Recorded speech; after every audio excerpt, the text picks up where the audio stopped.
Hello, everybody. Welcome into this Tuesday edition of the Pack a Day podcast here on YouTube. I'm your host, Andy Herman. You can follow me on Twitter at Andy Herman NFL. We had a fairly big day of free agency on Monday, and I'm going to be covering that today. And I want to jump right in because there's definitely plenty to discuss, both from an NFL standpoint and from a Packers standpoint. I'm going to start just with the NFL overall. I think if you look at kind of the core contenders, your Bills, your Chiefs, your Packers, your Bucks, just some of the teams that finished towards the top of the league this past season, we didn't see a ton. Certainly the Chiefs getting Joe Thuney is something that I'm going to discuss in just a moment. But for the most part, I didn't think any championships were won, so to speak, on that day one of free agency, at least of the quote-unquote legal tampering period. But there was definitely plenty of interesting news and notes that will affect the league and will certainly affect the Packers going forward. So let me kind of go over just a few of my winners and losers of day one of, again, the legal tampering period, if you will. I really liked the Ravens edition of Kevin Zeitler. And I think when we think of day one of free agency, you're thinking of these really big name free agents that are signing these massive deals. I think anytime that teams can find players of value, whether it's on day one of free agency, whether it's mid-season, whether it's towards the end of free agency, whatever it may be, if you can find value, that's ultimately what you're looking for, the biggest return on investment that you can get. And usually those top tier free agent deals, you're not getting the value back that you're going to spend because it takes so much extra to win them over from every other team that's competing for their services. But I thought Kevin Zeitler, first of all, they didn't spend a ton to bring him in. I think he solidifies their offensive line. I know he's in his 30s, which isn't generally great, and kind of falling off a little bit from his days with the Giants, but I think he will be absolutely reinvigorated playing with the Ravens, and more importantly, just a perfect scheme fit for what they try to do. So I really liked that. I think it was actually the first player who changed teams. He was either the first or the second with Kevin Zeitler. So I really liked that opening move by the Baltimore Ravens, just a scheme fit and just kind of getting value for a starting offensive lineman. And then the second thing, I really liked overall the teams that were able to keep their own players. And I think that's where you saw a lot of the value come in. I think the Bucks with, Gronk and Shaq Barrett definitely were good moves for them to kind of keep the band together, so to speak. I thought the Chargers getting Michael Davis, the cornerback, on a relatively cheap deal, considering what I thought he might go for on the open market. And then the 49ers getting back Jason Verrett on a 1 year, pretty small, $5 to $6 million type deal. I thought that was a really savvy move as well. So teams that were generally able to keep their own players, I thought did better than those that were trying to go out and sign players to big deals. And then if I did have to say one team, which is going to sound really weird here, but it's the New York Jets. Two players that I definitely, not for the Packers, but in general, was looking at that I thought were still young, didn't necessarily meet their ceiling yet when it comes to potential, and could maybe still, actually outperform their contracts. I thought the Jets getting both Corey Davis and Carl Lawson were really impressive moves to try to, get that team on the right track.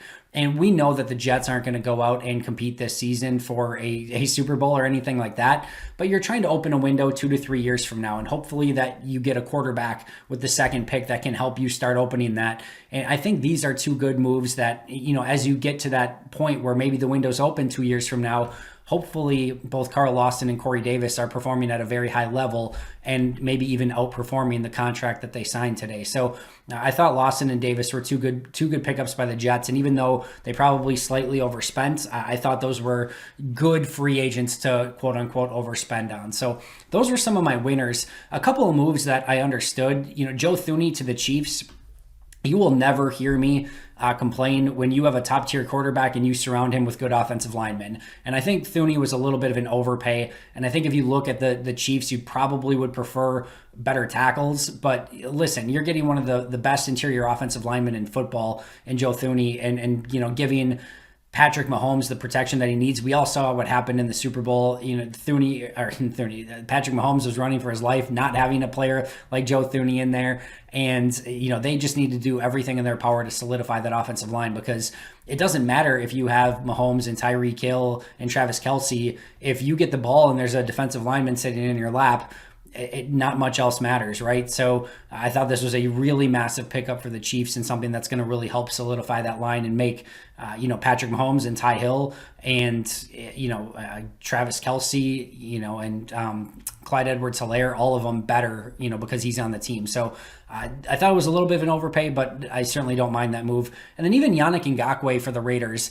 I think Ngakoue is a little bit overrated, but he didn't get a massive deal if you kind of compare it to the Bud Dupree's and some, even Carl Lawson and some of the major deals. I think that he's going to be in a better fit in more of that 4-3 scheme with the Raiders hand in the ground. Kind of goes back to the scheme that he succeeded with the Jaguars originally. I think that could actually work for the Raiders. I don't love the signing here, but I could certainly understand why they gave him the deal that they did, and I don't think it was a massive overpay. So those were a couple of the ones, again, that I liked or at least could understand, but there was a ton that I hated from throughout day one of the legal tampering period. First of all, the Houston Texans. What are you possibly doing? And I get that all of the free agents that they signed, like none of them were exorbitant deals. Some of them they're probably even going to get out of this year. I mean, they signed 4 inside linebackers or 4 off-ball linebackers, right? So like some of them may not even end up on the team, but your free agency so far is Mark Ingram, Andre Roberts, Chris Moore, Justin McCray, Vincent Taylor, Malik Collins, Christian Kirksey, Camu Grugier-Hill, Kevin Pierre-Louis, Joe Thomas, and Terrence Brooks. Those are the guys you brought in. I can guarantee you right now, unequivocally, that if you took the money for all of those players combined and used it to sign one really good player and replace the rest with undrafted free agents, you would be in a better spot than signing a bunch of replacement level players on day one of free agency. I do not understand. Like what the Houston Texans are going through right now is professional football malpractice. And they're like, if you're trying to win over your starting quarterback, the guy that's maybe a top 3 or 4 quarterback in this league, and that you want to be the franchise quarterback of your team, this is what you're presenting to him on day one of free agency. Like your franchise is on just an absolute thinnest of lines as to try to get things back in a direction where you could actually make something good out of this with Deshaun Watson at quarterback.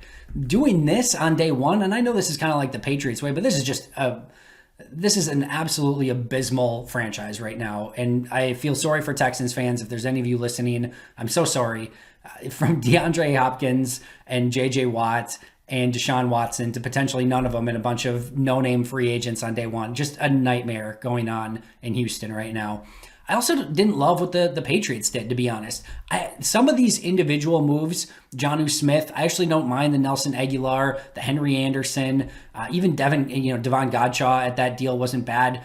But you add in Kendrick Bourne, Jalen Mills, bringing back Deatrick Wise and Carl Davis. I just don't know overall. Again, you look at what are you trying to do? And I get they get a ton of guys back that opted out last season. They have a ton of money to spend.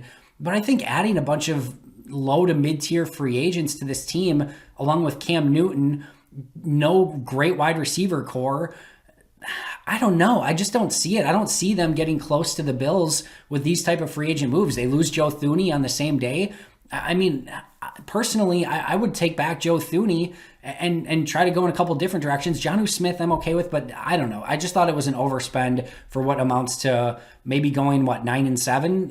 I just don't see them competing with this type of roster. So I get that they need to increase talent, and Bill Belichick doesn't exactly have probably the time to maybe go all draft and develop and start things fresh, and who knows, maybe they'll do something crazy at quarterback still, but with just the move that they made for Cam Newton and seeming like he's going to kind of be the starter, I just don't know that this moves the needle, and it certainly doesn't, to me, put you in competition with the Bills this upcoming season, even your own division. Also hated what the Jaguars have done. Like, they were handed a silver platter with all the cap space, tons of high, premium draft picks, including the number 1 overall pick, a potential long-term franchise quarterback in Trevor Lawrence. Like, they were given everything on a silver platter, and they go out and they spend their money completely recklessly on players that aren't going to move the needle. And Carlos Hyde, Jamal Agnew, you get Philip Dorsett, Ray Robertson Harris, Rudy Ford. I just don't know. Like, what are you trying to accomplish? And then, of course, Cam Robinson, they put the franchise tag on for maybe a starting caliber tackle at best. Like, they're just putting money into players that aren't going to help you, get to that next level. And they had everything laid out for them. Like, go out and get premium players and surround Trevor Lawrence. They've got good young talent. James Robinson's making nothing as an undrafted free agent running back. DJ Chark's still making nothing. You've got some really good defenders that you can build around, and Josh Allen and Henderson at corner that you can still build around here. I just don't understand these moves whatsoever. So some really interesting ones here. Didn't love the Ronald Darby signing by the Broncos. I thought the Titans overpaid for Bud Dupree while also losing Jonnu Smith and Corey Davis on the same day. The Washington football team picking up Ryan Fitzpatrick. I don't know what that does for you. I guess maybe they made the playoffs with Alex Smith and a bunch of hodgepodge quarterbacks, so they feel like they can get a Fitzpatrick in. Maybe they think they can at least repeat the success that they had, but the success they had was because the Cowboys, Giants, and Eagles were all terrible. It wasn't because the football team was good. So I don't get that move by Washington. So a lot of things that I really did not like from day one on free agency. A couple other ones really quick before I get to the Packers. The Vikings pick up Dalvin Tomlinson, certainly noteworthy. And listen, adding Dalvin Tomlinson to returning Michael Pierce, who they signed last season, that interior defensive line, it's not exactly Pat Williams and Kevin Williams, but that is going to be a absolute pain in the ass to run the football against and try to get any movement. And then, oh, by the way, Eric Kendricks living the dream right behind them. He is a flow to the football, sideline to sideline type of guy. You now have two complete space eaters right in front of them. That is a dream for the interior of that defense. But I just don't see how in today's day and age you can build your roster and build your two biggest free agent signings in 2020 and 2021 around Dalvin Tomlinson and Michael Pierce. Those are luxury type players. If you're going to give, run stopping defensive tackles huge deals, they're both good. And again, it's going to be a pain in the ass for the Packers going against those two, but I just don't know that it's the best use of overall resources. So we'll see what happens there for the Vikings. And then hopefully, as I'm recording this, Brad Biggs, who covers the Chicago Bears, said that the next major domino to fall in the quarterback group could be Andy Dalton to the Bears. So I'm hoping, to all things, that by the time you're listening to this, that the Bears have already signed Andy Dalton to a massive deal. And the division can be Andy Dalton and Jared Goff and Kirk Cousins, along with, Aaron Rodgers. So that would be absolutely fantastic, and hopefully that can come to fruition on Tuesday or today as you're listening to this. All right, let's go over some Packers stuff really quick because there's a lot to get to here and I don't have much more time. But Corey Linsley certainly expected that, one, he wasn't going to be back, and two, that he was going to sign a major free agent deal, probably making him the highest paid center in football. It's exactly what happened, right? He signs with the Chargers, highest paid center in football. Kudos to Corey Linsley, a consummate professional. You hate to see him wearing any other jersey, but this one's a little easier to handle, right? He gets to go and play with Brian Bulaga and reunite with him. He gets a massive payday, gets to go to the Sun of LA. Kudos to you, Corey Linsley. I think we're all happy for you. We all wish you could have been a career Green Bay Packer, but it didn't work out that way. And this is, I think, a fairly good consolation prize for Packer fans that get to see Corey Linsley go and again, reunite with Brian Bulaga. All they have to do is sign Tim Boyle and make him the starter, trade away Justin Herbert. And I think, I'm one step closer to becoming a Chargers fan, but good on the Chargers, good on Corey Linsley. Again, nothing surprising here. Jamal Williams also officially said his goodbye. He will not be back with the Green Bay Packers. And again, this is definitely one that once Aaron Jones signed, the writing was on the wall. They're not going to bring back Jamal Williams when they've got Jones and Dillon moving forward. So, again, we saw this one coming, but, you see it official and it just stings a little bit more. Again, Jamal Williams, just one of those guys you love seeing in a Packer uniform. And now at this point, you're just hoping, no Bears, no Vikings, no Cowboys. Let's get you over to the AFC so, Packer fans can continue and enjoy watching you play. He'll probably end up in the NFC North, right? Because that seems like what always happens. But hopefully Jamal Williams can get a really nice deal. And again, somewhere where Packer fans can remain a fan of Jamal Williams. Some other quick news, Raven Greene was not tendered or is not going to be tendered as a restricted free agent. Nothing super surprising here. I don't think it was ever likely that they were going to tender him and pay him $2 million this season, $2 million plus this season, when he's, for 3 straight years, has not finished the year. I don't think this is going to rule out Raven Greene from returning to Green Bay. I think at the right price, it makes sense for both sides. The Packers still have the need for a, hybrid safety linebacker. He's been good when he's been in. He's a, good special teams player. So I think this makes sense, but if Green Bay, you're not looking for anything much more than the vet minimum because of all the injuries he's had in 3 consecutive seasons now. Plus, you do have Vernon Scott and Henry Black, who could potentially, play in those sort of roles as well. And it might just be time to see, go in a different direction see if one of those guys can kind of take that and run with it, like Raven Greene was prior to kind of all the injuries.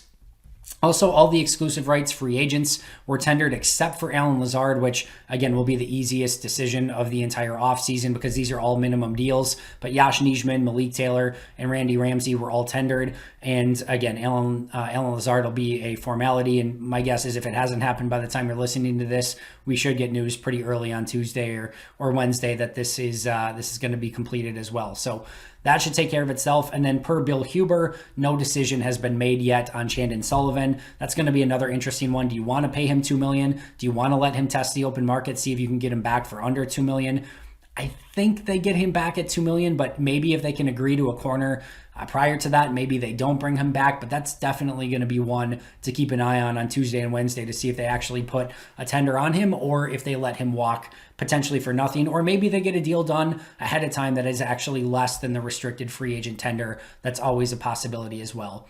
And then last but not least, as I wrap things up here, Rob Demovsky also stated in a tweet that the Packers are very involved in the cornerback and defensive line market, more mid-level type of players. So just throwing some names out here. I have no inside information whatsoever, but some potential defensive linemen who could make some sense for Green Bay. Jarrell Casey, who again has some ties to Matt LaFleur from when they were in Tennessee together. Malcolm Brown, the Saints former defensive tackle. Lawrence Guy, former Green Bay Packer draft pick who had a ton of success with New England, could definitely be a guy.